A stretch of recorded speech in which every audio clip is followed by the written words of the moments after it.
Assalamu alaikum. My name is Khurram Javed from Shams IELTS Academy. Welcome to my channel. I hope you would be healthy and happy in your lives. Today we are going to discuss something very confusing regarding IELTS Writing Task 2. یہ جو چیزیں میں آپ کے ساتھ آج share کرنے والا ہوں، آپ اس کو ویڈیو کو اینڈ تک ضرور دیکھیں گا، کیونکہ اس میں بہت ساری ایسی چیزیں آ رہی ہیں کہ جو بہت کنفیوزنگ ہیں، اور آئیلٹس رائٹنگ ایگزامینر کو نہ صرف اس کو بلکہ ایک عام آدمی کو بھی آپ کی بات یا ایسے رائٹنگ سمجھنے نہیں دیتی۔ اس میں جیسے میں کچھ پیراگرافس آپ کے لیے پڑھنے لگا ہوں، جیسے ہم کہتے ہیں کہ many people think that we should properly use our national resources in our country so that our people could benefit not only them but also themselves. In this context, a study shows that most of people do not use our resources in a proper way and make the public so confusing that we become totally confused what to do and how to survive in this world or in their countries. یہ جو کچھ بھی میں نے پڑھا گرامٹیکلی یہ آپ کو صحیح سنائی دے رہا ہوگا، لیکن اس میں کنفیوژن ہے۔ اب میں سب سے پہلے کنفیوژن اس میں آپ کے ساتھ شیئر کرنے لگا ہوں۔ Many people think that we should properly use our national resources. Who is this we? According to English grammar, جو we ہے یہ پروناؤن ہے، کس کا؟ ایک ایسے گروپ آف پیپل کا جس میں میں بھی ہوں۔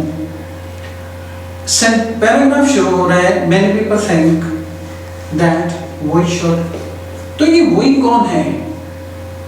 یہ سرکل ہو گیا وہاں پر، آپ کے جب پیپر وہاں پہ چیک ہو رہے تھے تو یہ وہی سرکل ہو جاتا ہے کہ وہی سے وہی، کیونکہ قطع نظر اس بات کی کہ وہی ویل ڈیفائنڈ نہیں ہے۔ یہ جو سینٹنس ہے many people think that we should، یہ ڈائریکٹ سپیچ نہیں ہے، انڈائریکٹ سپیچ ہے۔ جو لوگ گرامر کی سینس رکھتے ہیں آئیلٹس اسٹوڈنٹس، وہ اس بات کو اچھی طرح سے سمجھتے ہیں کہ انڈائریکٹ سپیچ کے مطابق یہاں اس وقت many people think that they should، یہاں they کا ورڈ آنا چاہیے، یہاں وہی کا ورڈ نہیں ہے۔ وہی تب تک آپ نے یوز نہیں کرنا جب تک یہ ویل ڈیفائنڈ نہیں ہے۔ اگر آپ اس کو وداؤٹ ڈیفینیشن وہاں پہ وہی یوز کر رہے ہیں تو وہی ہو، جیسے فرض کریے کہ اگر میں اپنے اسٹوڈنٹ سے یہ بات کہتا ہوں کہ میں آپ کی طرف آ رہا ہوں تو my students would definitely would say okay sir you are very welcome come on، لیکن اگر میں ان سے یہ کہتا ہوں کہ ہم آپ کی طرف آ رہے ہیں تو یہ ان کے لیے کنفیوزنگ پوائنٹ ہے۔ Now they will be thinking about me کہ سر آپ اپنی فیملی کے ساتھ آ رہے ہیں یا آپ اپنے اکیڈمی کے اسٹوڈنٹس کے ساتھ آ رہے ہیں یا آپ اپنے دوستوں، آپ کس کے ساتھ آ رہے ہیں، وہ کتنے لوگ ہیں، کون لوگ ہیں؟ تو وہی اگر آپ وہاں پہ اس طرح سے یوز کر رہے ہیں تو that really confuses the IELTS writing examiner۔ اس کے بعد آپ لکھ رہے ہیں in our country، کون سا country, which one، what the country you belong to۔ وہاں پر ان کے سامنے بہت سارے لوگوں کے پیپرز پڑھے ہیں، آپ ایک undefined noun یوز کریں in our country، our national resources، کون سے نیشنل سورسز؟ نیشنل سورسز سے مراد کیا ہے؟ our national resources جو کہ آئیلٹس رائٹنگ کا ایک اصول ہے، اور آپ نے شاید یہ چیز سنی ہوئی ہو کہ آئیلٹس رائٹنگ ایگزامینر کنفیوز ہوتا ہے کچھ چیزوں سے۔ National resources such as transportation or power resources، آپ ان کو ذرا تھوڑا سا ڈیفائن کرتے ہیں۔ اگر آپ اس کو ڈیفائن نہیں کریں گے تو وہ اس کو سب کا لگا دیں گے کہ اس کا کیا مطلب ہے۔ In our country which one، developed or underdeveloped country، in our country Pakistan، in our country India، in our country China، in our country Portugal، کون سا کنٹری، in our country آپ اس کو مینشن کر دیا۔ اس کے بعد our national sources such as، اور اس کے بعد ایک دو وہاں پہ national sources وہاں پہ لکھتے ہیں۔ اس کے بعد جو ہم یہ اس میں آگے جو کچھ بھی ہم نے لکھا کہ so that our people could benefit، یہاں بھی our people سے مراد کیا ہے، means your family or what۔ یہ تھے اصل میں یہ لیکچر جو ہے یہ دو حصوں میں ڈیوائیڈڈ ہے۔ ایک حصہ وہ ہے کہ جس میں ہم کنفیوزنگ ناؤنز جو ہیں یہ بیان کر رہے ہیں۔ کنفیوزنگ ناؤنس آپ کو عام زندگی میں بھی کنفیوز کرتے ہیں. جیسے میں کہتا ہوں کہ میرے پاس علی اور عمر آئے تو اس نے کہا کہ میں وقت پر آ جاؤں گا اور اس نے کہا کہ میں نہیں آ سکتا. تو اس کے بعد اس نے کہا کہ اگر تم نہیں آ سکتے تو میں پھر اکیلا بیٹھ کے یہاں پہ کیسے کام کروں گا. یہ جو کچھ بھی بولا جا رہا ہے it's all confusing for you guys کہ علی اور عمر میں سے پہلے بات کس نے کہی اور دوسرے نے کہی, کون سی بات کس سے ریلیٹ کر رہی ہے. nobody knows.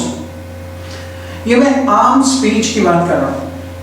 آئلٹس رائٹنگ میں ایسے بہت سارے کیسز میں آپ کے ساتھ ورچولی ڈسکس کرنے والا ہوں جس میں کچھ اسٹوڈنٹس کو ہم ان کا نیم ہائی لائٹ کیے بغیر ان کو ایکس وائی زی یا اے بی سی کے نام کے ساتھ ہم ہائی لائٹ کریں گے اور ان کے جو پریکٹیکل کیسز ہیں آپ going to discuss with you guys تاکہ آپ کو یہ معلوم ہو کہ یہ جو کنفیوزنگ ناؤن ہے یہ آپ کو کتنا کنفیوز کرتے ہیں. اور جو آئلٹس رائٹنگ ایگزامینر ہیں جس کے فل 9 بینڈس ہوتے ہیں وہ خود کتنا کنفیوز ہوتے ہیں. یہ خیال رکھیں کہ آئلٹس رائٹنگ ایگزامینر کی اپنی کوالیفیکیشن جو بھی ہے اس کے ساتھ اس کے اپنے رائٹنگ میں فل 9 بینڈس کا ہونا بے حد ضروری ہے. تو ایک تو یہ خیال رکھیں کہ اس میں جو میں نے سب سے پہلے آپ کے ساتھ جو چیز ڈسکس کی وہ کنفیوزنگ ناؤن تھا. لیکن جو اب چیز میں آپ کے ساتھ ڈسکس کرنے لگا ہوں یہ بھی ذرا آپ ضرور سنیں گا کیونکہ ہم اس کو بھی کرنے کے عادی ہیں. Celebrities are very important persons of our society. They live centuries in their lives. Mostly when we see them sitting in any restaurant or find them shopping in any mall, we get around them and ask for selfies and autograph.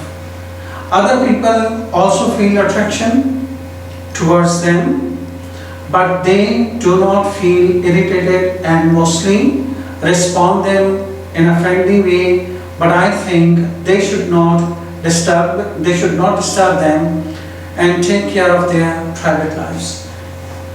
اس میں confusion کیا تھی؟ ایک تو وہی کا استعمال number 1. Number 2 دے کی repetition in a very confused manner. جیسے میں نے یہ لائن پڑھی تھی other people also feel attraction towards them but they do not feel irritated and mostly respond them in a friendly way. یہ دے کون ہے؟ دے سے مراد ادر پیپل تھا یا دے سے مراد سیلیبریٹیز تھی؟ اگر ہم نے اوپر فرسٹ لائن میں سیلیبریٹیز لکھنے کے بعد دے اور درمیان میں ادر پیپل بھی مینشن کی, درمیان میں وہی کو بھی مینشن کیا اور پھر دے کی ایک ریپیٹیشن ہے. That too confuses the IELTS writing examiner. Who is this they? They سے مراد سیلیبریٹیز ہیں یا ادر پیپل ہیں یا وہی ہے یا کون ہے؟ کس کی بات ہو رہی ہے؟ یعنی میرے ایک اسٹوڈنٹ نے ایک ایسے سیلیبریٹیز کے اوپر ہی لکھا. سیلیبریٹیز کے اوپر ایسے لکھنے کے بعد اس نے اسپورٹس اسٹارز کا بھی بیچ میں ذکر کیا اور اس کے بعد اس نے 13 پلیسز کے اوپر یعنی 13 پوائنٹس کے اوپر اس نے دے کا ورڈ یوز کیا. تو میں نے اس کو بلا کر یہ بات کہی کہ تم نے دیکھو اس کو کتنا کنفیوژن. دے سے مراد کون ہے؟ Who is this they؟ تم نے بیچ میں خود کو بھی مینشن کیا, ادر پبلک کو بھی مینشن کیا, جو سپورٹ سٹارز تھے ان کو بھی مینشن کیا اور سیلیبریٹیز کو بھی مینشن کیا جس میں فلم سٹار, سنگرز یہ سب شامل تھے. تو اس کی رائٹنگ ایک اچھے خاصے جو کنفیوزنگ لیول کے اوپر تھی. تو آپ لوگوں نے آئلٹس رائٹنگ میں 2 چیزوں کا خیال رکھنا ہے. ایک تو انڈیفائنڈ ناؤن بالکل یوز نہ کریں, نمبر 1 اس سے اوائڈ کریں. جیسے میں نے ابھی آپ کو ایگزامپل دی جیسے وہی ہے اور اسی طرح سے مطلب اور دوسری ایگزامپلس ہیں. اسی طرح سے دوسری ایگزامپل یہ ہے کہ ریپیٹیشن آف پروناؤن یہ نہ کریں. اگین اینڈ اگین اس میں دے کا یوز نہ کریں, ہی کا استعمال بار بار نہ کریں.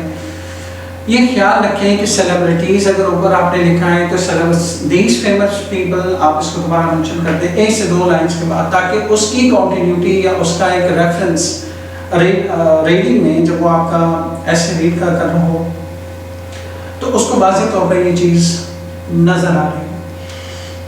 آئلٹس رائٹنگ میں 7+ بینڈس کو اچیو کرنے کا کہ جہاں پہ بہت سارے پیرامیٹرز ہیں ان میں سے یہ بھی ایک انتہائی امپورٹنٹ پیرامیٹر ہے please do not overlook it. اگر اس حوالے سے کسی بھی قسم کے کوئی آپ کی کنسرنس ہوں, کوئی بھی queries ہوں, you can ask me in the comment section below, or you can write me an email and you will definitely be responded.